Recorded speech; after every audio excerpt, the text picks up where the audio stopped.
더정치 인터뷰, 오늘은 더불어민주당 정책위원회 수석 부의장 맡고 있는 홍익표 의원 오셨습니다. 홍 의원님 안녕하세요. 네, 안녕하십니까. 예, 바쁘실 텐데 이렇게 시간 내주셔서 참 감사합니다. 아닙니다. 이 연초부터 이렇게 귀한 자리에 초대해 주셔가지고 제가 더 감사드리고 있습니다. 예, 홍익표 의원이 어떤 정치인이신지 이승준 기자께 좀 소개를 부탁드리겠습니다. 네, 저 민주당의 대표적인 통일 북한 전문가였습니다. 대경제정책연구원 전문연구원, 그 다음에 북한대학원 견인교수 등을 거치며 북한 문제에 대한 전문성을 쌓아오셨고요. 또 참여정부에서 이재정 전 통일부 장관의 정책보좌관을 맡아서 참여정부의 대북정책의 실무를 참여하셨습니다. 또 19대 총선에서 임종석 지금 청와대 비서실장이죠. 그 지역구였던 서울 성동구에서 당선되셔서 여의도에 이 발을 들이셨고요. 20대에서도 같은 지역구에서 당선돼서 재선 의원이십니다. 최근 그 민주당 후원금 동영상에서 민주당 장동건으로 예, 이렇게 널리 알려주신 분이기도 하고요. 현재 정책위 수석 부의장을 맡고 계십니다. 여기저기 다니시면 사람들이 금방금방 알아보시죠?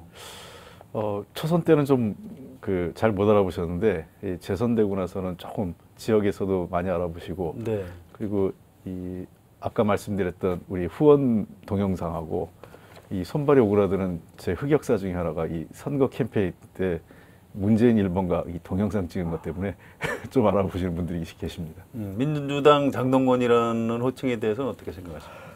그거는 지난번에 제가 다른 한 방송에 나가서 네. 공식적으로 장동건 씨하고 장동건 씨 팬들한테 사과드린 바 있고요. 뭐 약간 좀 컨셉을 좀 재밌게 하다고 하면서 저희 당에서 이렇게 그때 동영상 찍을 때 붙였는데 어쨌든 뭐 굉장히 유쾌하게 봐주셔서 다행입니다. 저는 개인적으로 손발이 오글거리는데. 예, 알겠습니다. 아무튼 그런 걸 통해서 정치가 좀 국민들하고 친숙해지는 그런 네. 계기가 되면 참 좋을 것 같습니다. 예, 그렇습니다. 일단 그 홍익표 의원께서 맡고 계신 직책 자체가 좀 어렵습니다. 발음도 쉽지가 않고요. 예. 정책위원회 수석부의장, 네. 어떤 일을 하는 직책인지 좀 설명을 부탁드립니다. 네, 제가 지금 이제 이 추미애 대표와 함께 이제 정책위원회 수석부의장을 맡은 지가 지금 1년 반쯤 돼가고 있습니다. 정책위원회라고 할 때는 우리가 정당의 여러 가지 국회의원과 정당의 역할 중에서 가장 중요한 게 입법이고 두 번째는 정책 아니겠습니까? 그렇죠. 이 입법과 정책을 사실상 실무적으로 총괄한다 이렇게 보시면 될 것 같습니다. 여러 가지 정책이 있을 때 정책을 검토하고 그래서 그런 정책을 만들고 또 그러니까 저희가 이제 여당이니까요. 정부하고 그 정책을 조율하고 그런 역할을 저희가 하고 있고 두 번째는 이제 입법이 됐을 때 일반적으로 뭐 간단한 입법이거나 또는 쟁점이 안 되는 입법은 상임위에서 상임위원들 중심으로 풀어가지만 중요한 입법에 대해서는 정책위 차원에서 검토를 합니다. 그래서 이 법을 어느 수준에서 할 건지 또 야당과 다른 정당과는 어떻게 협상을 할 건지에 대해서 정책위 차원에서 검토해서 그 검토 의견이 당론에 반영이 되는 것입니다. 그 당의 정책위원회 의원들이 많이 참여하고 계신가요? 정책위원회에 대해서 좀 설명을 좀 구조를 좀 설명드리면요. 예. 제일 이제 그 정책위는 이제 당 대표 직속 기구로 돼 있는 이제 당 기구인데요. 당 정책위 의장이 있습니다. 지금 삼선의 김태년 의원이 예, 삼선 김태년 의원이 하고 있고요. 그다음에 이제 수석부의장이 이제 제가 하고 있고 또 상임위를 몇 개로 묶습니다. 그래서 저희가 주로 6개 정조위원회가 있습니다. 그래서 법사위나 안행위를 묶어가지고 이제 1정조, 그다음에 2정조가 정조라는 게 정책조정위원회, 그런 뜻이죠? 네, 정책조정위원회입니다. 예. 그래서 2정조는 외교안보국방통일, 그다음에 이제 3정조는 기재정무 쪽이고요. 그다음에 4정조가 실물경제, 즉 뭐 산업, 국토, 농림, 해양 뭐 등등이 여기가 이제 4정조고 5정조가 환경, 노동 쪽입니다. 그다음에 마지막 6정조가 교육, 사회문화, 보건복지 등 이걸 묶어가지고 6개 정조위원회로 구성되고요. 그다음에 의원들로 구성된 상임 부의장들이 좀 계십니다. 네. 한 10분 좀 안 되는 정도로 해서 그 부의장이 계시고 그다음에 원외에 계신 또 부의장들도 계시고요. 그다음에 이 실질적으로 정책위원회에서 일을 하고 있는 전문위원이라고요. 당직자들입니다. 이분들께서 직접 정책에 대한 보고서도 쓰고 법안에 대한 분석도 하고 하면서 정책을 준비하고 법안을 평가하거나 법안에 대한 의견을 내고 있는 것입니다. 일반 국민들은 정당에서 정책이 그렇게 뭐 별로 역할을 많이 안 하는 걸로 알고 있는 경우가 많은데요.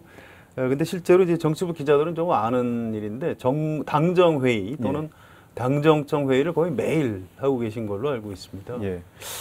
진짜 제가 그 이 두 가지 경험을 다 했지 않습니까? 동시에 작년 6개월을 한 5개월 정도죠. 5개월 정도를 야당 정책위 수석부의장을 했고 네. 이후에 이제 그 여당 정책위 수석부의장을 했습니다. 이 정책위의 역할이 여당과 야당 때 차이가 참 많이 납니다. 물론 뭐 그 야당 때도 그 역할이 없는 건 아닌데 야당 때는 주로 이제 정부의 정책에 대해서 우리가 분석해서 비판하거나 또는 그에 대한 문제점을 지적하는 정도라면 실제로 여당 정책위는 정부하고 정책을 직접적으로 조율을 합니다. 그러니까 당정협의회가 정부 출범 이후 거의 매주 한두 건 이상 그 해왔습니다. 그래서 아마 기자들 사이에서 그 뭐 약간 농담 삼아 정말 당정협의회가 너무 많다. 그래서 뭐 자고 일하면 그 무슨 당정회의 한다고 하는데 매번 당정회의를 통해서 당과 그 여당이기 때문에요. 이 당과 정부가 서로 엇박자가 나면 안 되지 않습니까? 그래서 사전에 발표하기 전에 양자가 모여서 정책을 조율하고 필요하면 청와대 관계자, 정책실장이나 관련된 수석까지 와서 당정청이 함께 정책을 조율해서 조율된 정책을 국민들에게 발표하고 관련된 법안을 제출하고 하는 것입니다. 당에서 중요한 의견을 내서 정부의 정책 결정 방향을 좀 선회시켰다거나 이런 사례 같은 것들이 좀 있을까요? 예를 들면 그 대표적으로 예산안이라고 할 수 있겠어요. 네, 2018년도 예산. 예, 그렇습니다. 저 얼마 전 통과됐던 금년도 이제 2018년 예산안인데 2018년 예산 같은 경우는 초기에는 지금 예년에 비해서 그 증가율이 우리가 7%대로 과거 이명박 박근혜 정부 때는 5% 이하였지 않습니까? 대개 한 4.5%에서 5%를 넘지 않는 범위 내에서 그 총 재정 규모가 증가해 왔는데 이번에는 저희가 소위 확장형 재정이라고 해서 한 7%대로 높였습니다. 네. 당초에도 이제 기획재정부는 재정 건전성이나 뭐 이런 걸 이유로 해서 약간 보수적 또는 소극적 입장이었음에도 불구하고 그 적극적으로 재정의 적극적인 역할을 강조하면서 저희가 확장형 재정을 요청해서 그걸 바꾼 경우도 있고요. 그러니까 예산 규모를 이번에 확대하게 된 게 바로 민주당의 의견이었다. 그렇습니다. 그런 말씀이시죠. 예. 그건 뭐 당정 협의 과정에서 저희들 의견을 제출한 거고 그리고 사실은 그 외부로 표출되기 전까지 정부하고 그 당의 입장이 다를 때는 사실 이번 정부 같은 경우는 과거 어느 정부보다 당의 입장이 상당히 강하게 반영되고 있습니다. 예, 그런데 그 일단 조율은 당정 차원에서 하지만 정책 발표는 대개 정부에서 하고 있는 것 아닌가요? 그렇습니다. 그럼 일반 국민들은 당에서 정책과 관련해서 중요한 일을 한다는 걸 지금 실제 하는 일보다는 잘 모르고 있는 것 아닌가요? 그렇죠. 이게 이제 그 우리가 제가 뭐 비유를 표현하면 오리가 물속에서 헤엄을 칠 때 네, 발을 막 헤엄치지만 위에는 가만히 있지 않습니까?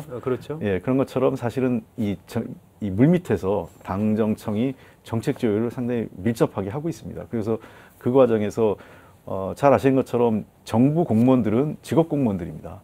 그러니까 뭐 이명박 정부, 박근혜 정부에서 그 일을 해왔던 분들이죠. 그러니까 새로운 정부의 철학과 또 원칙, 그다음에 변화된 환경에 맞는 새로운 정책과 어떤 이 입법 과제들은 결국은 당이 주도를 해야 된다고 생각을 합니다. 네. 그것이 문재인 정부, 그다음에 그 촛불 민심으로 출발한 새로운 정권의 이 어떤 우리 시대적 소명을 하는 데 있어서 당의 역할이 그래서 중요하다는 거고요. 문재인 대통령께서 늘 강조하는 게 민주당 정권 강조하는 것도 그런 의미라고 생각합니다. 그러니까 노무현 정부하고 문재인 정부가 그 면에서 좀 차이가 있는 것 같아요. 예, 그렇습니다. 제가 이제 문재인 대통령을 옛날 대표 시절에도 좀 가까이서 있어왔고 또 후보 시절에 캠프 대변인 제가 수석 대변인 했었으니까요. 네. 그리고 최근에도 이제 당정 협의회나 그 할 때 이제 정책위가 항상 대통령 업무 보고 받을 때 저하고 이제 정책위 의장이 고정적으로 배석을 해서 이제 업무 보고를 받았었습니다. 충무 출범하고요. 대통령께서 분명히 가지고 계신 생각은 당과 그다음에 심지어 청와대까지 3위가 이 3자는 하나의 운명 공동체라는 생각을 분명히 갖고 계신 것 같습니다. 네.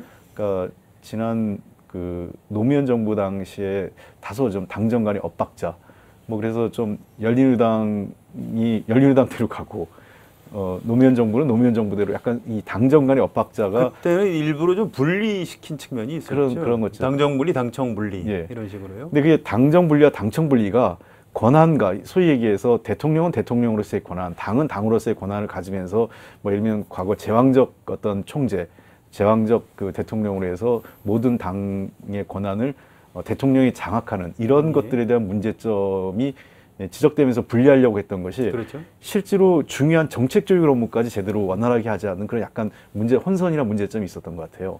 근데 문재인 대통령께서는 비서실장으로 계셨고 또 민정수석 청와대에 계시면서 아마 이런 문제점을 제일 잘 알고 계신 것 같습니다. 그러니까 당과 청와대 또는 당과 정부가 분리돼 있을 때 나타나는 어떤 부작용이나 혼선들에 대한 경험을 갖고 계시기 때문에 그런 걸 조율하는데 굉장히 우선순위를 두고 계시고 늘 강조하시는 게 이제 이 정부는 민주당 정권이다. 이 부분을 강조하시고 계십니다. 좀 한 가지 아쉬움 같은 게 있는 거는요. 일반 국민도 좀 알 수 있게 중요한 정책 결정을 해서 아예 민주당에서 좀 발표를 한다거나 이럴 수 있는 방법은 없을까요? 그거는 이런 생각이 있습니다. 이제 당이 발표를 하면 아직까지 이제 우리 국민들의 어떤 그 정치권에 대한 인식 내지는 약간 좀 뭐랄까 부정적 인식이 좀 있으시죠. 네. 그러니까 정부가 하면 뭔가 이 좀 뭐랄까 그 공공의 목표나 또는 국민 전반에 관련된 것 같고 당이 하면 뭔가 이렇게 정략적이고 당파적이고 뭐 이런 인식을 자꾸 갖고 계신 것 같아요. 그러다 보니까 상대적으로 정책 발표는 정부가 하는 게 저희들도 그렇게 하고 또 정부가 출범 초기였기 때문에 정부에서 정책 발표를 하는 것이 좀 더 중요했다 저는 그렇게 생각을 합니다. 다만 이제 금년도부터는 조금 더 당의 역할을 좀 더 명확하게 부각시키는 것도 필요하지 않을까 생각되고요. 네. 이런 당정 협의를 좀 더 공개하고 투명하게 운영할 생각도 갖고 있습니다. 네. 그렇게 하는 게 이제 국민들한테 민주당이라는 정당, 또 국회, 네. 또 국회의원들이 참 중요한 정책에서 역할을 하는구나. 이런 걸 좀 알려줄 수도 있을 것 같아요. 예. 과거에 대통령이 정당의 총재를 겸했을 때는 사실은 중요한 정책 결정을 당에서 해서 발표한 적도 많이 있었거든요. 그렇습니다. 지금은 좀 시대가 달라져 가지고요. 어떤 정당에서도 굉장히 중요한 정책의 역할을 하고 있다. 예. 이제 이 부분을 좀 확인하고 싶어서 지금 예. 홍익표 의원님한테 계속 좀 질문을 드린 겁니다. 그리고 아까 한마디만 제가 덧붙이면 많은 분들이 오해가 당이 뭐 무기력하다, 당이 뭐 거시기 그렇습니다. 뭐 이런 예. 인간 예. 안 보인다 그러죠. 예. 반대일 거예요. 아마 지금 어쩌면 지금 공무원들이나 장관들이 당의 정책이 때문에 스트레스 많이 받으실 겁니다. 왜냐하면 저희들이 굉장히 꼼꼼하게 그 정책 전반에 대해서 점검하고 있고요. 사전 조율 없이 일방적인 정책 발표는 거의 없다 이렇게 보시면 될 것 같습니다. 네. 아무튼 올해는 민주당의 정책에서 좀 더 적극적이고 주도적인 역할을 하는 걸로 국민들한테 잘 알려졌으면 예, 참 좋겠습니다. 그렇게 하겠습니다. 자, 올해 문재인 대통령이 새해 초에 올해는 국정의 목표를 국민들이 좀 뭔가 삶이 나아지고 있다는 것을 체감할 수 있도록 했으면 좋겠다. 이런 말씀을 하셨는데 조금 설명을 해 주셨으면 좋겠어요. 올해는 그러니까 먹고 살기가 좀 나아질 것이다. 이런 말씀이신 건가요? 저도 그래서 얼마 전에 제가 네. 이제 그 원내대책회의 하면서 제가 한번 발언할 때 그런 말씀을 드린 적이 있어요. 경제 지표와 체감 경기가 좀 다르다. 다르죠. 예. 네. 네. 실제로 그 과거 정부들이 늘 사용하는 게 뭐 수출이 늘었다, 경제 성장률이 좀 증가했다, 뭐 소비자 물가가 좀 떨어졌다 등등 하면서 또 주식이 올랐다 이런 얘기하면서 자기 정책에 경제 정책이 좀 효과가 있다라는 걸 강조하는데 국민들은 그걸 체감을 못합니다. 그러니까 그거는 실제 경제 지표와 체감 경기가 약간 분리돼 있고 있는 것 하나. 그러니까 지금 통계가 좀 문제가 있는 거죠. 두 번째는 시간적 갭이 좀 있습니다. 경제 지표가 좀 나아지고 나서 실제로 체감 경기까지 가는 데는 짧게는 한 3, 4개월에서 한 6개월 이상 정도의 이 시간적 갭이 필요하기 때문에 네. 전반적으로 그 경제 지표 자체는 좀 나아지고 있는 것을 저희도 평가하고 있습니다만 이러한 것들이 실제 국민의 그 어떤 이 주머니 사정, 그다음에 살림살이로 연계될 수 있도록 해야 되는 게 필요하다고 생각합니다. 그게 이제 아주 작은 부분에서의 변화인데 네. 대통령께서도 저희가 그 선거 캠페인 할 때 내 삶을 바꾸는 정책, 내 삶을 바꾸는 정권 교체라고 했지 않습니까? 그러니까 이런 그 삶을 바꾸는 변화는 그런 체감하는 장바구니 물가에서부터 변화가 있다고 생각하기 때문에 그런 부분에서 국민들이 느낄 수 있는 그런 그 부분의 변화를 가져야 된다 이런 게 있고요. 특히 그분에서 중요한 게 그 하나가 아마 이 최저임금 인상에 따른 현장에서의 어떤 혼란이나 또는 그렇죠. 두려움 이런 예. 것들이 있는데 그러한 것들을 조기에 해소하고 또 이 문제점을 개선해 나가는 것이 필요하다는 것을 강조하신 거라고 봅니다. 최저임금 인상에 대해서 현장에 여러 가지 좀 뭐 긍정적인 반응도 있습니다만 좀 걱정과 예. 혼란 이런 게 있는 게 사실이죠. 그렇습니다. 그렇기 때문에 이제 그런 부분을 최소한 그 뭐 혼란은 아마 1, 2, 3월 안에 나올 거기 때문에 저희가 그거를 한 1, 4분기 이내에는 네. 그런 혼란들을 빨리 그 잡아내서 대안 그 문제점을 만들어내고 그다음에 지금 3조 원 가까운 그 실제로 뭐 거기 그 추가적인 지원까지 하면 4조 원에 달하는 지원이 지금 예산에 반영돼 있는데 그게 제대로 정말 필요한 곳에 그다음에 현장에 제대로 가고 있는지가 매우 중요한 것 같습니다. 그러한 것들에 대해서 점검하고 그 어떤 그 전달 체계를 보완하는 것이 관련 부처들의 굉장히 중요한 업무라고 생각을 합니다. 네, 일단 예산안은 통과가 됐지만 또 어떤 문재인 정부의 개혁 정책 또는 국민의 삶을 좀 개선시킬 수 있는 정책을 하기 위해서는 국회에서 입법을 해야 되는 측면들이 있는데요. 네. 궁금한 게 지금 국회가 야당 반대 때문에 잘 안 되는 그런 장면인데요. 예. 이 문제는 어떻게 풀어갈 생각이십니까? 참 답답합니다. 네. 지금 이제 국회 사정이 여소야대를 넘어서 하나는 그 야당 자체가 지금 정비가 안 돼 있어요. 솔직한 얘기로. 그러다 보니까 어떤 협상의 이 중심이 없습니다. 네. 야당하고요. 네. 그리고 또 야당 그 대부분의 야당들이 지금 지도 체계가 약간 혼란하고 또 그 소위 그 통합과 분열이 막 그 연속적으로 좀 이루어지고 있는 과정이다 보니까 일단은 그 야당들이 전부 다 좀 강한 입장을 견제하는 쪽으로 갑니다. 보통 저도 그렇게 생각을 합니다. 야당은 반대하는 게 주 임무입니다. 그건 저도 인정을 그렇죠. 합니다. 예. 정치학에서 예. 저도 정치학을 전공했지만 야당은 오포지션 파티입니다. 반대하는 것이 주 임무죠. 근데 이제 반대를 해도 이 3단계가 있는데 첫 번째는 반대할 거냐 반대하지 않을 거냐를 구분해야 되고 두 번째는 반대는 하되 그 의사 일정이랄까 법안이 진행될 수 있도록 예. 정책이 진행될 수 있도록 허용하는 단계가 있고 그런 3단계는 정말 절대로 그게 그 집행이 안 되도록 막을 수 있는 단계가 되는데 지금 야당 입장이 거의 다 3단계에 네. 가 있다고 볼 수 있는데요. 그런 측면에서는 저희는 이제 몇 가지 이 협상 전략은 필요할 것 같다고 생각을 합니다. 하나는 물론 이 기본적으로 어쨌든 법안의 그 해결 과정은 이 국회 내에서 이루어지기 때문에 그렇죠. 그 야당 측과 특히 그나마 좀 그 대화가 되는 야당이 있기 때문에 그런 야당 측하고 그 협상을 좀 그 내밀하게 좀 더 그 심도 있게 진행해서 그 다른 야당을 좀 어떤 때는 압박하거나 또 그 힘으로 설득하는 이런 방식이 하나 있을 것 같고요. 두 번째 방식은 좀 더 이 대중적 공론화 과정도 좀 중요하다고 생각을 합니다. 그러니까 사실은 법안 처리 과정이 국회의 몫이긴 하지만 그렇다고 독점적 권리는 아니라고 생각을 합니다. 그러니까 왜냐하면 법안이나 여러 그 관련된 그 법제들이 국민의 삶에 미치는 효과가 직접적이거든요. 제가 단적인 예가 요번에 소위 그 전기용품 및 생활용품에 관한 법, 소위 전환법이라고 네. 이 통과가 안 돼서 문제가 됐지 않습니까? 저는 국민 여론이 압박하니까 통과시키게 되거든요. 실제로. 그거는 물론 뭐 쟁점이 아닌 법이기도 했지만 그만큼 국민들이 어떤 해당 법에 대한 필요성, 그다음에 이 법이 시행되었을 때 가져오는 어떤 후생 효과 이런 것들이 인지한다면, 인식하게 된다면 국회에 이 법을 통과시키려는 압박이 훨씬 더 강하게 올 수 있고 그런 힘이 저는 국회의 어떤 이 법안 처리에 조금 더 효율성을 높이는 또 다른 외부적 요인으로도 가능하지 않을까 생각합니다. 지금 국민의당하고 바른정당 통합 추진하고 있고요. 네. 통합이 될 것 같은데 그러면 야성이 좀 더 강해지고 지금 정부 여당이 좀 더 어려움에 빠지진 않을까요? 어떻게 보십니까? 저는 꼭 그렇게 생각하지는 않습니다. 저는 야당 지지율이 좀 올라갔으면 좋겠습니다. 지금 전반적으로. 야당 지지율이 너무 낮죠. 예, 그러니까 뭐 이런 얘기하면 좀 뭐하지만 뭘 해도 더 이상 떨어지지 않을 것 같다 이런 판단을 하면 그러니까 그 어떤 생산적인 논의가 잘 안 돼요. 그럼 맹목적으로 반대할 가능성이 높죠. 예, 그래서 도리어 저는 뭐 어쨌든 정기 개편이 된 이후에 정당들이 어느 정도 지지율이 회복돼서 좀 더 그 어떤 이 민생 법안이랄까 좋은 정책을 갖고 국민에게 접근하면 우리가 좀 지지율이 올라갈 수 있다.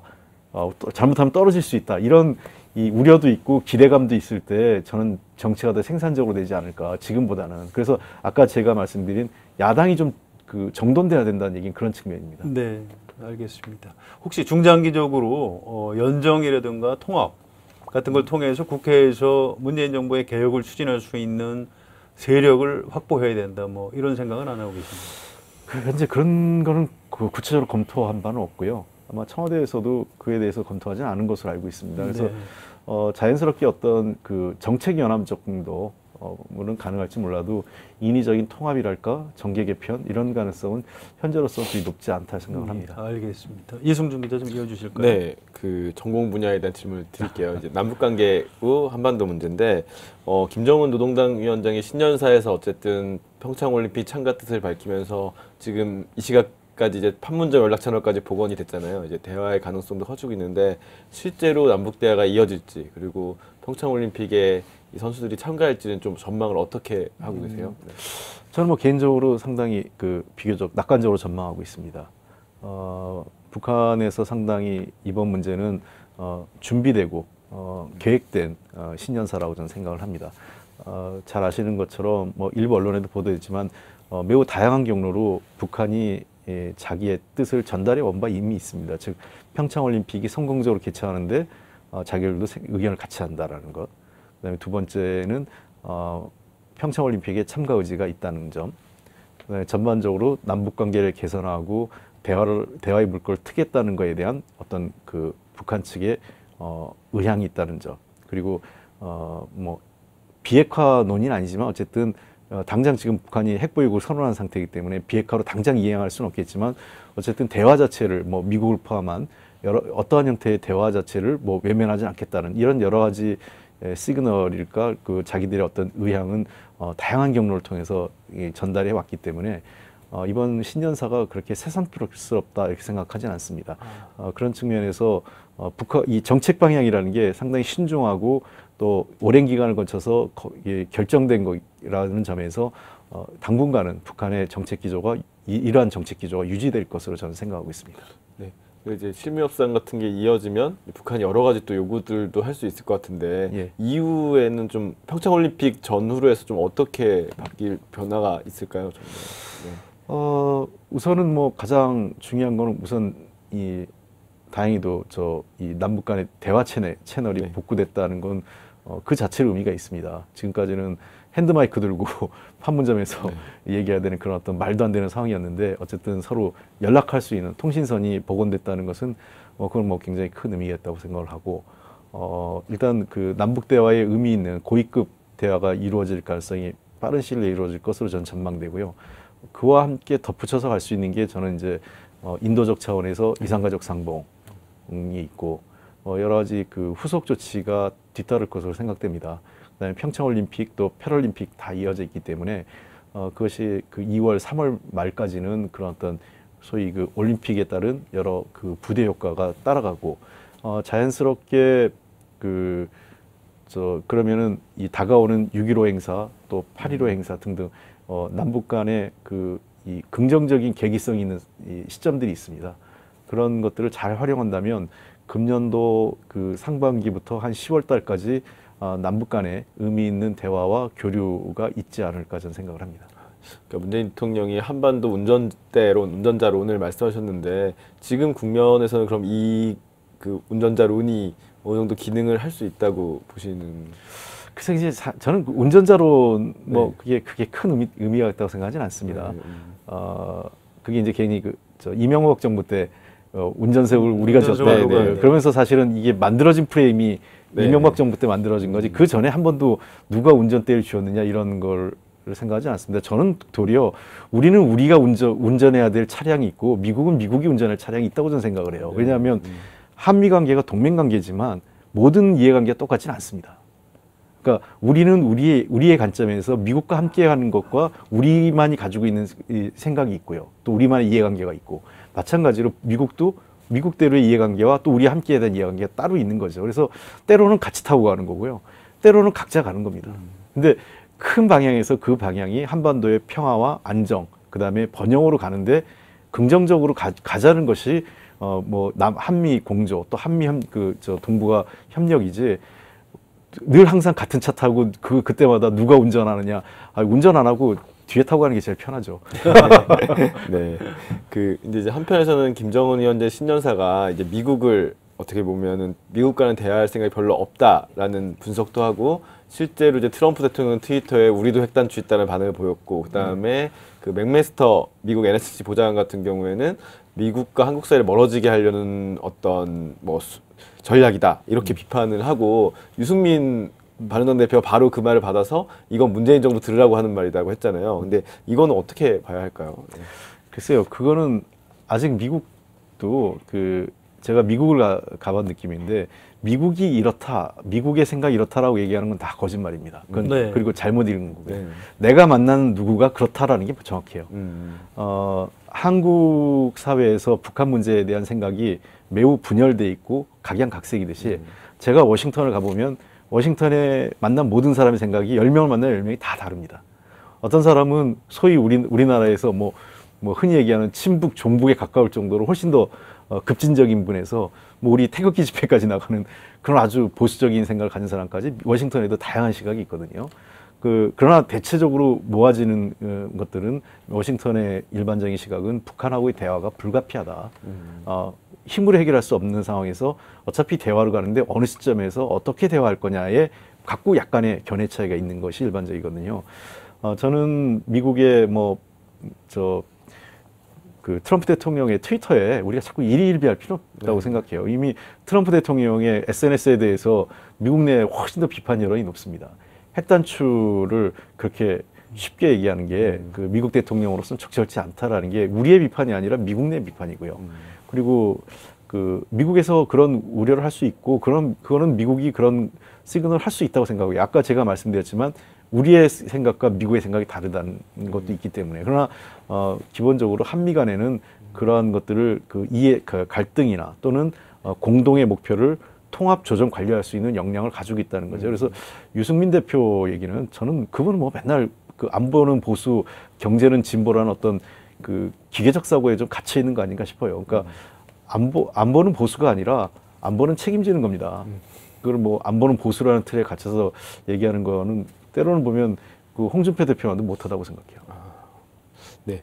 근데 이제 어쨌든 북한과 대화가 복원되더라도 북핵 문제는 남아있는 거잖아요. 그 다음에 미사일 문제도 여전히 남아있고, 이게 좀 그동안 어쨌든 통일이나 북한 관련해서 전문가 관점에서 볼 때는 좀 어떻게 풀어야 된다고 보세요? 뭐 몇 가지 접근 방법이 있을 텐데, 일단은 입구론적 관점이 저는 중요하다고 생각합니다. 그러니까 우리가 이 문제를 풀 때 이게 어떤 조건을 걸고 이게 되면 대화를 시작했다는 게 아니라 일단은 대화에 들어가서 모든 의제를 테이블에 올려놔. 그래서 입구론적 관점에서 포괄적 의제를 갖고 대화를 해야 된다라는 게 하나의 방법이고요. 그 속에서 문제를 푸는 거는 좀 더 쉬운 것, 합의가 가능한 거에서부터 신뢰를 만들어가야 된다고 생각해요. 현재 이 한미 간 또는 이 북미 간 또는 남북 간의 가장 큰 결함은 신뢰관계가 전혀 없다는 거예요. 그러니까 미국이나 우리 한국 사회에서 북한에 대한 거는 굉장히 부정적인 인식이 북한이 약속을 안 지킨다는 겁니다. 근데 동일하게 북한의 입장이나 북한의 당국자들의 생각은 한국과 미국이 약속을 안 지킨다는 거예요. 그러니까 현재 서로 쌓여진 신뢰가 없기 때문에 작은 부분에서부터 그다음에 어떤 조그만 부분에서부터 결과와 결실을 맺어서 신뢰를 쌓아가면서 서로 간의 어떤 대화의 수준을 조금씩 단계적으로 높여가는 과정이 좀 필요하지 않을까 생각을 하고, 하나 더 강조하고 싶은 거는 특히 한국과 미국의 어떤 정책 담당자 또는 최고 지도자는 인내심이 필요합니다. 그러니까 이 문제가 오늘 얘기해서 당장 내일 풀리지 않습니다. 그래서 최근에 미국 가서 제가 한 전문가한테 들은 재밌는 얘기는 스몰볼 얘기를 했어요. 그러니까 지금은 그러니까 야구 있잖아요. 네. 야구에서 빅볼, 홈런 치고 그렇습니다. 대량 득점 내는 그런 야구가 하는 게 아니라 안타 치고 나가든 포볼로 나가든 데드볼로 나가든 나가면 번트되고 도로하고 막 이래가지고 어떻게든 주자를 홈으로 한 명이라도 네. 불러들이는 이런 스머볼, 그러니까 무엇이든 짜내기라도 해야 되는 그런 시점 아니냐 이런 얘기를 합니다. 그러니까 지금의 어떤 남북 관계 또는 북한 핵 문제에 대한 해결이 한 방에 뭐 정상회담을 했다고 해서 한 방에 해결되거나 또는 뭐 북한이 어떤 뭘 했다고 해서 뭐 그 단순간에 어떤 변곡점이 생각 이러지 않습니다.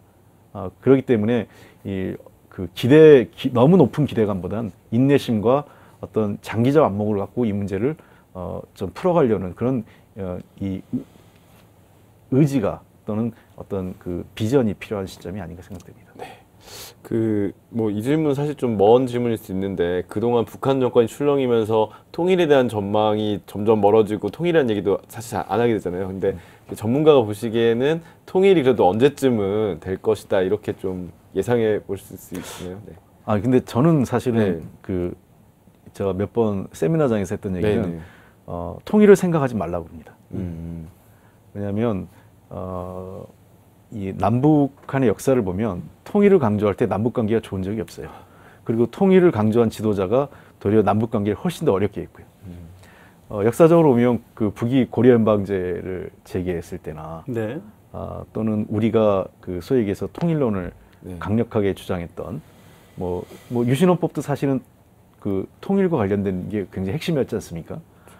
그리고 이 과거 이명박 박근혜 정부 때도 보면 뭐 통일 항아리니 대박, 네. 뭐 통일 대박론이 해서 통일론을 들고 나오는데 사실은 통일론이 이 남북한의 역사를 보면 긍정적인 것보다 통일론이 그 자기의 부족한 정치적 이데올로기나 정치적 정당성을 어떤 보충하기 위한 그 어떤 뭐랄까요 기자재처럼 이렇게 보충제처럼 활용되는 측면이 좀 있었다고 저는 생각을 해요. 그리고 거꾸로 통일을 제일 강조 안 한 대통령이 김대중 대통령이었습니다. 네, 그렇죠. 예, 김대중 대통령께서는 하도 통일 문제에 대해서 얘기 안 하신다고 뭐라고 하니까 디팍토, 그러니까 사실상의 통일 얘기했어요. 그러니까 남북이 교류협력하고 평화적으로 공존하면 그게 사실상의 통일 아니겠냐 이런 말씀을 하셨습니다. 그러니까 저는 지금 이 단계에서 통일론, 그러니까 지금은 우리가 통일론을 얘기할 만한 그런 남북 간의 상황이 아닙니다.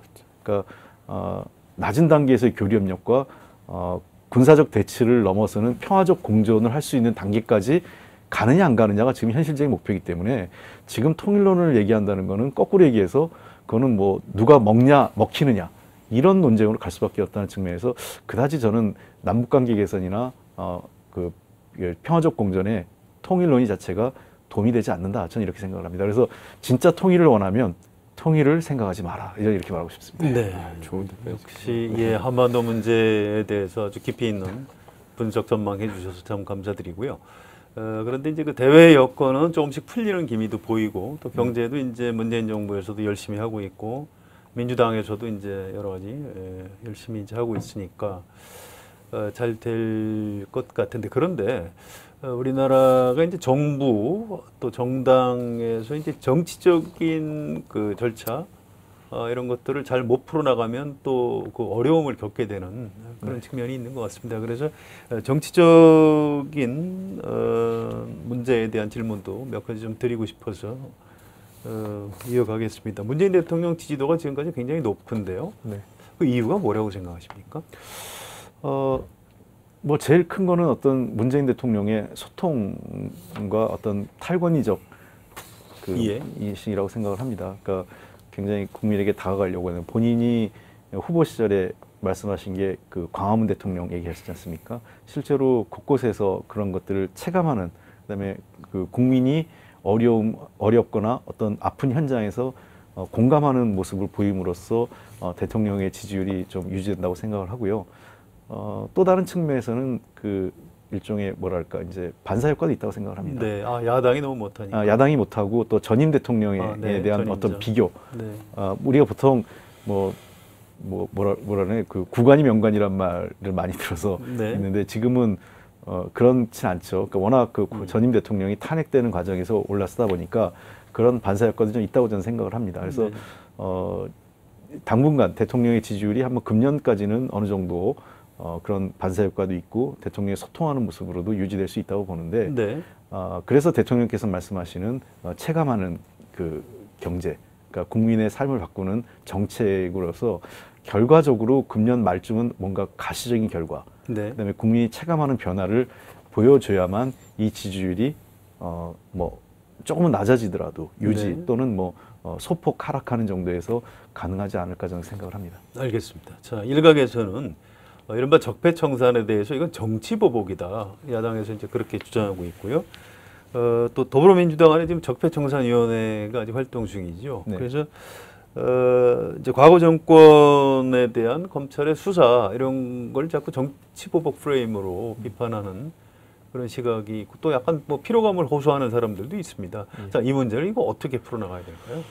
글쎄요, 이게 저는 그 대통령께서도 그런 얘기 하시는 건데 법적으로 문제가 있는 거를 어떻게 그냥 넘어갈 수 있느냐. 넘어가면 안 되죠. 예. 그 불법을 봐주면 안 되는 그렇습니다. 거죠. 네. 그러니까 법치주의 과거 이명박 박근혜 정부에서도 툭하면 법치주의 얘기를 많이 하는데요. 네. 기본적으로 근대 그 민주주의가 형성되는 과정에서 법치주의는 권력자에 대한 법치주의였습니다. 그러니까 법에 의한 통치를 권력자가 하라는 것이죠. 그러니까 네. 일반 평범한 시민들이 법의 지배를 받으라는 게 아니라 왕, 귀족, 권력기관들이 법에 의한 통치를 하라는 것이 법치주의의 핵심인 겁니다. 지금 우리나라 지금 적폐 문제를 얘기하는 건 가장 핵심은 소위 과거 대통령 또는 국회의원 또 그 관련된 뭐 국정원 같은 권력기관, 검찰 이러한 그 권력기관들이 뭐 또 하나 경제계에선 재벌이나 대기업도 포함이 되겠죠. 네. 이러한 사람들이 그 소위 법을 넘어서는 행위를 했다는 거거든요. 그래서 위반한 행위에 대해서는 당연히 법을 처벌해야 되는 거고 저는 해방 이후 단 한 번이라도 한국 사회에서 그 법에 의한 잘못된 것을 처벌받고 정의로움을 보여줄 수 있는 것이 단 한 번이라도 있었으면 좋겠습니다. 우리가 일제시대 해방되고 나서 그걸 제대로 처리하지 못했고 과거 유신 독재 또는 전두환 독재 관련된 부역자들이나 책임 있는 사람들에 대해서도 제대로 처벌하지 못했거든요. 저는 국민들이 나라다운 나라 또 정의로운 사회를 요구하는 것은 잘못된 사람을 시간과 관계없더라도 한 번은 법에 의해서 처벌받는 것을 보기를 원하는 것이 일반인들의 생각이라고 합니다. 네. 다만 일부에서 지적하는 것처럼 이것이 다소 자의적으로 간다든지 또는 지나치게 다른 뭐 영역이 정상적으로 못 가는 부분이 일부 있을 수 있겠는데요. 그런 부분은 저희가 아까 얘기했던 국정 운영 과정에서 그런 부분을 최대한 차단해야겠죠. 그렇게 하지 않도록. 그러나 정상적인 국정 운영과 이 법에 의한 심판, 그다음에 해당된 잘못된 관행과 부조리를 우리가 제거해 나가는 과정은 저는 두 가지가 이 일종의 이 술의 두 바퀴라고 생각합니다. 네. 같이 가야 된다고 생각합니다. 알겠습니다. 그러니까 이건 정치보복이 아니고 법치다. 그렇습니다. 이렇게 설명하신 걸로 이해를 하겠습니다. 예. 자, 지방선거가 이제 6월 달이고 이제 다가오고 있는데요. 지금 더불어민주당 지지도면은 뭐 압승하는 거 아닌가요? 어떻게 전망하십니까? 뭐 늘 정치는 살아있는 생물이고 선거는 가봐야 끝까지 표를 열어봐야 알기 때문에 물론 뭐 그 객관적인 지표상 뭐 나쁘지 않다고는 생각하지만 네. 결코 방심하거나 우리가 낙관적으로만 보지는 않습니다. 그런 측면에서 이 6월 달이면 앞으로 한 5개월 이상 그 선거가 남아 있기 때문에 그 기간 동안 저희들에게 주어진 과제를, 그러니까 저는 지금 누구와의 경쟁, 그러니까 우리 더불어민주당이나 문재인 대통령께서는 뭐 야당 지도자 또는 야당과의 경쟁이 아니라 우리는 우리 스스로의 경쟁이라고 생각합니다. 그러니까 우리에게 주어진 과제, 우리가 해야 될 일, 또 문재인 대통령께서 대통령으로서 하셔야 될 일들을 얼만큼 우리가 꼼꼼하게 그리고 착실하게 진행하느냐가 선거의 승패를 좌우한다고 생각을 합니다. 서울 지역구 국회의원이신데요. 민주당 서울시장 후보 경선이 아주 치열할 것 같습니다. 네. 누굴 좀 좋아하십니까? 저는 뭐 그 나오신 분들이 다 개인적으로 훌륭하신 분이라고 생각을 합니다. 예. 그래서 그걸 굉장히 민감한 부분이라 저는 근데 다만 분명한 거는 네. 그중 어느 분이 후보가 돼서 하시더라도 서울시를 훌륭하게 이끄실 분이라고 저는 생각을 합니다. 알겠습니다. 모범답안 말씀하신 걸로 이해하겠습니다. 자, 개헌이 당장 관심사인데요. 이렇게 여쭤볼게요. 문재인 대통령이 개헌안 발의를 할까요? 하지 않을까요? 어떻게 전망하십니까? 그거는 지금 단계에서는 예단하기는 좀 어렵다고 생각을 합니다. 대통령께서는 이미 자신의 약속을 지키고자 하시고요. 예. 그러기 위해서는 국회의 협조가 필수적이죠. 아마 늦어도 한 3월 10일 정도 전후에서는 개헌안이 합의가 돼서 그 국회에서의 프로세스 과정이 진행돼야만 예. 6월 지방선거에 할 수 있다는 측면에서 만약 2월 중순이나 2월 말쯤이면은 사실상 이 국회에서 합의가 가능한지 아닌지는 결론이 날 거로 생각을 합니다. 알겠습니다. 근데 대통령께서 발의한다 하더라도 자유당이 이미 100석 이상의 개헌 저지선을 갖고 있지 않습니까? 그렇습니다. 그런 측면에서 어떤 정치적 행위는 가능할지 모르겠지만 그것이 실질적으로 가능한지는 거의 어렵다 저는 개인적으로 보기 때문에 개헌한 문제는 현재로서는 대통령께서 하실지 안 하실지는 속단하기 어려운데 다만 그 기간 한 3월 한 10일 전후한 시점까지는 국회에서 개헌안에 대한 합의 처리에 대한 어떤 그 당부라 그럴까요? 그 어떤 촉구하는 그런 발언들은 계속 이어지지 않을까 저는 그런 생각 갖고 있습니다. 네, 1월 10일 신년 기자회견 하는 걸로 일정이 잡혔는데요. 네. 거기서도 개헌 발언을 할 가능성이 좀 있겠죠. 그렇습니다. 아마 네. 제가 말씀드린 것처럼 네네. 국회가 국민과의 약속, 그러니까 그건 나의 약속뿐만 아니라 모든 후보들이 예. 모든 정당들이 했던 약속 아니냐. 그렇기 때문에 국민과의 약속을 지키기 위해서 노력해달라 이런 정도의 발언을 하시지 않을까 생각됩니다. 알겠습니다. 자, 국회 사법개혁특별위원회가 네. 설치가 됐어요. 갑자기. 예. 근데 이게 역할을 제대로 할지 여기서 이제 공수처 설치라든지 검경 수사권 조정을 해낼 수 있는 건지 지금 잘 가늠이 안 됩니다. 어떻게 보십니까? 저도 좀 그 현재 국회에서의 논의 과정이나 예. 또는 뭐 그 역학관계를 보면 이게 모든 위원회가 사실 헛돌고 있기 때문에 그렇죠. 예, 사법개혁특별위원회가 좋은 결론을 낼 수 있을지 또 국민이 원하는 지금 사법개혁의 이 눈높이를 맞출 수 있을지에 대해서도 약간 저도 회의적인 건 사실입니다. 뭐 실질적으로 그래서 저는 본회의 과정에서 그 반대표를 던졌는데 아, 네, 그러셨군요. 예. 네. 그건 이제 뭐 부결시키려고 한 게 아니라 이게 국회가 도리어 논의가 생산적이지 못하면서 네. 또 다른 그 논란만 더 야기시키지 않을까 하는 그런 걱정에 대한 그 표결이었었는데 어쨌든 정부 차원에서 저는 이런 사법개혁특별위원회와 무관하게 정부가 스스로 할 수 있는 그 사법개혁이 가능하다고 생각을 해요. 네. 검찰 또 그 법무부에서 할 수 있는 거 물론 네. 대법원 같은 경우는 이제 우리 그 사법부에서 김명수 해야죠. 대법원장께서 네. 또 하는 있기 때문에 국회에서의 법제화해서 논의할 수 있는 것과 무관하게 저는 개별 단위 예를 들면 대법원 그리고 검찰 네. 또 법무부 등 이런 쪽에서 각자 할 수 있는 개혁 과제들은 그 나름대로 그냥 이 사법개혁특별위원회 뭐의 논의와 뭐 무관하다고는 할 수 없지만 너무 거기에 얽매이지 않고 해야 될 개혁들은 빨리 하는 것이 저는 더 바람직하지 않을까 생각합니다. 오늘 할 개혁을 내일로 미루지 말라. 예. 이렇게 말씀하시는 걸로 알아듣겠습니다. 이순종 기자 이어주실까요? 네, 원래 가벼운 질문을 할 시간인데 무거운 질문 하나 드리고 가벼운 질문을 할게요. 그 UA 관련해서요. 이게 자유한국당 공세 때문에 좀 더 커진 면이 있는데 어쨌든 청와대에서는 전 정부에서 있었던 좀 불편한 관계를 회복하려고 임종석 실장이 갔다라고 밝혔고 이제 언론 보도나 여러 가지 의혹제기로는 과거 원전 수주와 파병 문제로부터 비롯됐다고 하는데 이게 뭐 의원이 보시기에는 좀 어떤 이렇게 문제이고 어떻게 진행될지 다들 지금 다 이게 미스터리라거나 아니면은 다 궁금해하는 부분이라서요. 네. 이 문제는 이제 저도 책임지는 여당 의원으로서 네.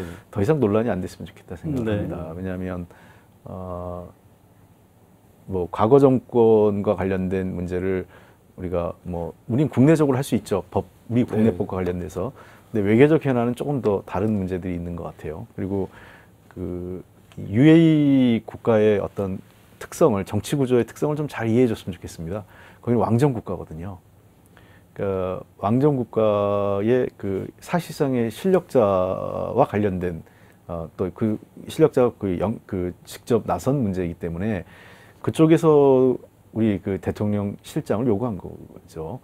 그러니까 외교보다 아마 그렇지 않습니까? 왕권 국가의 특징처럼 센 사람 요구하는 대통령의 의중을 예. 대변할 수 있는 그런 사람이 왔으면 좋겠다. 그러니까 임종석이라는 사람이 아니라 대통령 비서실장을 요구를 한 거죠. 네, 그렇군요. 예. 그래서 그 임종석 실장이 갔다 왔고 비교적 그 이 지난 여러 가지 잘못된 이 실타래를 좀 꼬인 실타래를 잘 풀고 해결된 것으로 돼 있습니다. 저는 뭐 정 원한다면 이 문제를 진짜 전면적으로 공개하는 거에 대해서 문재인 정부가 두려워하거나 책임질 일은 없다고 저는 생각을 하는데 그것이 그렇다고 해서 공개되는 것이 꼭 바람직하지 않다는 측면에서 이 문제는 좀 야당에서도 계속 이거 정치 공세 차원에서 해봤자 본인들에게 유리하지 않다라는 걸 분명히 말씀드리고 싶습니다. 내용을 좀 아시는군요, 지금 홍익표 의원님께서. 근데 다 공개하기 좀 어려우신가 보죠? 이게 단순하게 그냥 한 가지 사안에 얽히는 건 아니기 때문에 예, 야당이 하여간 이 문제는 모르겠습니다. 만약에 진짜 국정조사하면 이명박 대통령을 세울 용의가 있으면 모르겠어요. 네. 그 정도까지. 그게 아니면 국정조사 의미가 없을 테니까요. 근데 저는 그런 식으로 외교 문제를 했을 때 그건 단순히 이명박 대통령이라든지 과거 정권, 관계자들에 대한 어떤 단죄를 넘어서서 외교적인 문제를 야기할 수 있다는 측면에서 그거는 자유한국당이나 야당에서 자꾸 공론화할 필요는 없지 않나 생각을 합니다. 알겠습니다. 이제 다시 가벼운 질문하겠습니다. 네, 이거는 가끔 의원님 기사나 아니면 홍준표 대표나 홍일표 의원 기사 밑에 묻는 댓글인데요. 국회의원들 중에 왜 이렇게 무슨 표가 많냐 이런 댓글 가끔 달리긴 하더라고요. 예. 그래서 본관이 같지 않냐 이런 얘기도 있는데 예. 이게 진짜 연관성이 있나요? 다 예, 친척이신? 그렇습니다. 같은 학렬의 같은 집안이죠. 예. 홍 씨는 거의 단일 네네. 본관이기 때문에 네. 한 집안이라고 볼 수 있습니다. 다 이렇게 한 집안이고 예. 따로 모임 가지시거나 그건 없습니다. 그런 건 그 없이. 표자가 그럼 돌림자 예, 그렇습니다. 그렇군요. 예. 그러네요. 그러니까 다 같은 학렬에 그분들이 다 이제 국회에 계신 거고. 예. 네. 그래서 가끔 제가 지금 아들도 없는데 아들이 무슨 특혜 받았다고 막. 네네네. 네. 어쨌든 궁금증은 풀린 것 같고요. 예. 네. 그다음에 이제 어쨌든 재선이시고 이제 어쨌든 정책통이나 전문가로 한반도 전문가로서 자리매김하셨는데 어떻게 보면 문재인 정부에서 앞으로 입각을 한다거나 그럴 가능성이 있는지 그리고 가능성을 떠나서 혹시 희망하는 분야가 있을 수도 있잖아요. 어느 분야에서 내가 내 역할을 할 수 있다. 좀 어떤 게 있을까요? 잘 아시죠? 인사 문제는 뭐라고 얘기하면 안 되는 걸로. 네. 그러니까 저는 입각 여부는 그건 그야말로 대통령님의 고유한 인사 권한이기 때문에 제가 뭐라고 말씀드리는 건 적절치는 않고 지금 정책위 수석부의장으로서 굉장히 만족스럽습니다. 그러니까 초기 단계 국정기획자문위원회에서 들어갔고 계속 일을 하면서 여당이 되면서 진짜 여당이 됐다는 느낌을 갖고요. 정책 조율 과정에서 그런 게 있기 때문에 제가 어떤 자리에 간다 이런 것보다 지금 충분히 자기가 어떤 역할과 어떤 이 지금 주어진 우리 당과 이 문재인 정부에 주어진 시대적 소명과 과제를 처리하는 과정에서 내가 무언가를 하고 있다라는 것만으로도 저는 굉장히 감사하고 있습니다. 의원님 같은 경우는 주로 지금까지는 상임위나 정책 관련된 거에 꾸준히 활동을 하신 것 같아요. 근데 이제 정치인으로서 다음 목표가 있을 것 같은데 궁극적으로 생각하는 자신의 목표는 뭔지. 네. 글쎄요. 정치인이 자기 것도 똑같더라고요. 자기 목표 얘기하면 그 목표는 절대로 안 이루어지더라고요. 그래서 어쨌든 개인적으로는 다음에 이제 2년 후에 또 재선거도 있고 하니까 그 선거 잘 준비해서 그거는 선거를 잘 준비한다는 게 제가 최근 들어서 강조하는 게 정치의 일상화, 정치의 생활화 얘기를 많이 합니다. 그러니까 좀 더 국민들에게 다가가는 정치 그런 걸 좀 하다 보면 저는 결국 뭘 하겠다는 것보단 어떤 일을 하다 보면 그 결과로서 무엇을 하게 되지 않을까 이런 생각을 하고 있습니다. 네. 그럼 이제 직책에 국한된 질문이라기보다는 어떤 정치를 하고 싶다. 그런 건 좀 여쭤볼게요. 예. 글쎄 개인적으로 어떤 정치라고 그러면 이제 우리 정치인들이 입에 발린 소리들 하는데 깨끗한 정치, 이 정의로운 정치 막 이러는데 그런 거보다는 저는 개인적으로 꼭 하고 싶은 일들이 좀 몇 개가 있어요.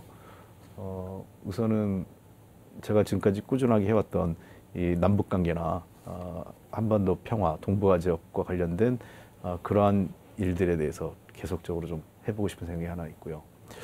두 번째는 최근 들어서 좀 관심이 생긴 거는 혁신 성장 관련돼서 새로운 성장 동력, 그러니까 소위 얘기해서 4차 산업과 관련된 새로운 성장 동력과 관련된 것을 꼭 하나 좀 이 손에 잡히는 성과를 한번 만들어 보고 싶다 이런 생각이 하나 있고요. 그다음에 마지막으로는 어떤 과거사 문제에 대한 거를 좀 풀어보고 싶은 생각이 있습니다. 특히 일본군 위안부 문제를 포함한 지금 내년이 2019년이면 1919년 100주년, 3.1운동 100주년이고 우리 임시정부 수립 100주년이 되는 해이기 때문에 그런 과거의 여러 가지 잘못된 사례들 있지 않습니까? 친일의 역사, 얼룩진 역사에서부터 여러 뭐라 그럴까, 이게 제노사이드라고 너무 과한 표현일지 모르겠는데 4.3 대구 사태 뭐 등등 여러 가지 해방 당시에 있었던 일이나 뭐 거제도에서 우리 의용군 문제 등 여러 가지 등등 이 근현대사에서 해결되지 않은 일들이 굉장히 많이 있습니다. 네. 그런 소위 인권과 관련된 또 이 민족적 문제와 관련된 문제들에서 좀 더 저는 이 의미 있는 진전을 해보면 좋겠다. 뭐 너무 이것만이 너무 큰 거라 그 중에 하나라도 잘 했으면 좋겠다는 생각이 듭니다. 네, 알겠습니다. 저는 이제 일반 국민들이 정치인, 국회의원들은 뭐 야심만 있고 내용, 콘텐츠는 아무것도 없는 뻥쟁이들이 하는 이런 직업인 걸로 잘못 알고 있는 측면이 있습니다. 그래서 저는 개인적으로 홍익표 의원처럼 좀 내용이 있는 전문가, 정책 전문가가 정치를 해도 잘할 수 있고 성공할 수 있다. 뭐 이런 사례를 좀 축적을 해주시면 우리나라 정치 발전을 위해서도 참 좋을 것 같아요. 우리 국민께 신년 인사 마무리 좀 부탁드립니다. 예. 오늘 소중한 자리에 우리 시청자 여러분과 국민 여러분을 만날 수 있게 돼서 개인적으로 매우 감사하고 고맙게 생각합니다. 2018년 새해가 밝았습니다. 지난 한 해 국민들의 뜨거운 열기와 성원에 힘입어 문재인 정부가 새롭게 출발을 했습니다. 나라다운 나라, 정의로운 사회를 국민들과 함께 저도 소망하고 꿈꾸고 있습니다. 2018년은 아마 그러한 나라로 가는 과정에 있어서 매우 중요한 한 해가 되지 않을까 생각됩니다. 저희들에게 주어진 소명과 과제 최선을 다하도록 하겠습니다. 경제 분야에 있어서 보다 공정하고 땀 흘려 일한 사람, 성실하게 일한 사람들이 대접받는 사회를 만드는 것이 저희들의 또 하나의 과제라고 생각을 합니다. 존경하고 사랑하는 국민 여러분, 가는 과정에서 상당히 많은 어려움과 험난한 과정이 있을 거로 생각되는데요. 같이 손잡고 인내하면서 문재인 정부와 함께 걸어와 주시기 바랍니다. 마지막까지 국민 한 분의 한 분을 한 분을 소중하게 여기고 최선을 다해서 새로운 대한민국을 만드는데 앞장서겠습니다. 새해 복 많이 받으십시오. 고맙습니다. 더정치 인터뷰 오늘은 더불어민주당 홍익표 의원과 함께했습니다. 여러분 고맙습니다.